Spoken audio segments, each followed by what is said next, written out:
Ahojte, vítam vás pri ďalšej knižke, ktorú napísala Petra Dvořáková a volá sa Vrany. Ide o novelu 12-ročnej Barbory, alebo teda Báry, ktorá sa nachádza na prahu dospievania. Prejavuje sa u nej výtvarné nadanie, ale tiež je živelná a občas nezvládateľná povaha, asi ako každá puberťačka. S nástupom puberty sa konflikt medzi jej spontánnosťou a túžbou matky po nekomplikovanom živote dramaticky prehlbuje.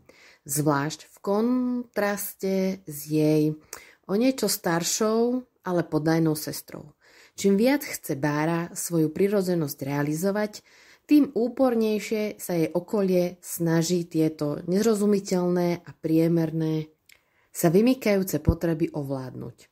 Jej talentu si všimne mladý učiteľ výtvarnej výchovy, ktorého prezývajú Frodo, ktorý jej ponúkne citlivú oporu v boji s nárokou rodiny, ktorá pod fasádou sporiadanosti ukrýva aj veľmi temné miesta.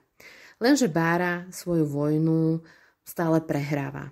Jedinými spojencami sa jej tak stávajú vrany, ktoré hniezda pred jej oknom v parku.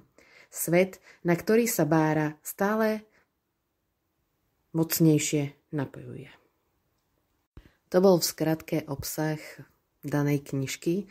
Knižka má 182 strán. V podstate je ukázaná z dvoch pohľadov. Z pohľadu jej matky, ktorá ju naozaj reálne nenávidí, neznáša a je to tam patrične popísané.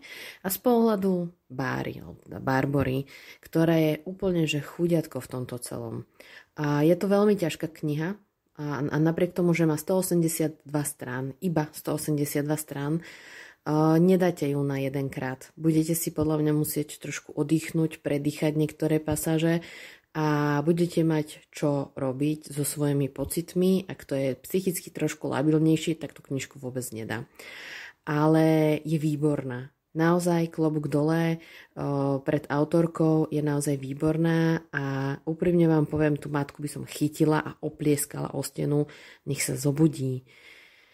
Takže ak po nociach nemáte čo robiť, tak ako ja, tak táto knižka vám rozhodne nedá spať, ale každopádne vám ju doporučujem si ju prečítať. Je trošku z iného súdka, ale naozaj stojí za to. Takže ja vám ďakujem za pozornosť a počujeme sa na budúce.